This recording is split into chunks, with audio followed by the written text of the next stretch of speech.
7 মাসের সাধে আমাদের মূল অধ্যায় ছিল কিন্তু ঠিক এটা। হ্যাঁ, সকালে উঠে কিন্তু পায়েস খাওয়ার যে অধ্যায়টা সেটাই ছিল কিন্তু প্রধান নিয়ম। তারপরে তো অনুষ্ঠান আছে।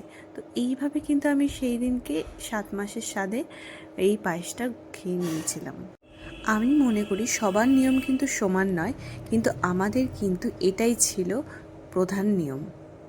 আর সত্যি বলতে দীর্ঘ সময় পর এই পায়েসটা আমার কাছে ঠিক অমৃতর মতো লাগছিল। আর এইভাবে কিন্তু বাবা আমাকে প্রথম পায়েসটা খাইয়ে দিয়েছিল। তারপরে কিন্তু আমি পুরো পায়েসটা নিজেই খেয়ে নিয়েছিলাম, শুধু যেই জায়গাটায় কিন্তু ধান আর দুব্য দিয়ে অর্ধচন্দ্র করা আছে সেই জায়গাটুকু বাদ দিয়ে।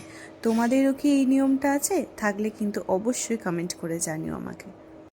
যাক, পায়েস খাওয়ার পর্ব তো সকালে শেষ হয়ে গেল। ঠিক তার আগের দিন কিন্তু এইভাবে ডেকোরেশন হয়েছিল রুমটা, আর পুরোটাই কিন্তু স্বর্ণ পছন্দ করে নিজের ইচ্ছা মতো কিন্তু ডেকোরেশন করেছিল।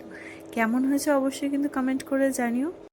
আর এই দিকে দেখো সমস্ত চেয়ার টেবিল চলে এসছে, আগের দিনই সবটাই চলে এসেছিলো। আর আগের দিন রাত্রে কিন্তু আমি আমার বোনের কাছে মেহেন্দি করে নিয়েছিলাম।